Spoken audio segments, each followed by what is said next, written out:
মাঠ আর মাঠের বাইরে নানান বিতর্কিত কর্মকাণ্ডে আলোচিত বিপিএলে টেবিলের লড়াইটাও হয়ে ওঠে জমজমাট।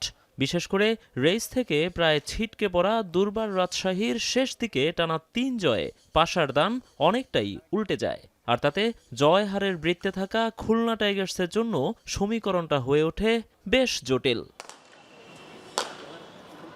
আসরের টিকে থাকতে মেহেদী মিরাজদের সামনে একটাই অপশন, উইন অর উইন।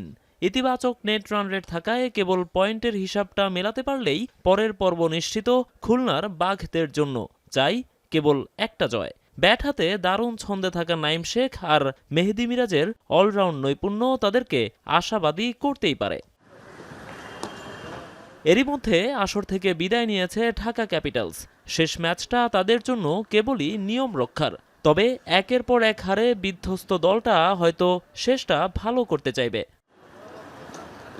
দিনের অন্য ম্যাচটা ফরচুন বরিশাল বনাম চিটাগাং কিংসের। দুই দলই এরই মধ্যে পরের পর্বে পা দিয়ে ফেলেছে। তবু হিসাব নিকাশ তো আছেই। শিরোপার হাতছোঁয়া দূরত্বের লড়াইয়ে নামার আগে নিশ্চয়ই নিজেদের আত্মবিশ্বাস আরও বাড়িয়ে নিতে চাইবে তামিম ইকবালের ফরচুন বরিশাল। আমরা যার সাথেই খেলি না কেন ভালো খেলাটা ইম্পর্টেন্ট, এবং আমাদের আসলে চোখ একদিকেই, যে ট্রফির দিকে আর কি। হ্যাঁ, তো আমরা সেটা করার জন্য আমাদের জন্য যেটা বেটার হবে আমরা সেটাই করব, এবং আমরা কাপ নেওয়ার চিন্তা ভাবনা করবো ইনশাল্লাহ।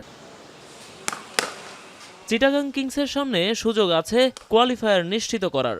ম্যাচটা জিতলেই টেবিলের 2-এ উঠে আসবে তারা। ফলে প্লে অফে পাবে দুটো ম্যাচ খেলার সুযোগ। এমন সুযোগ কেই বা হাতছাড়া করতে চাইবে? মিঠুন আলীরা নিশ্চয়ই না। নোমান আব্দুল্লাহ, এখন, ঢাকা।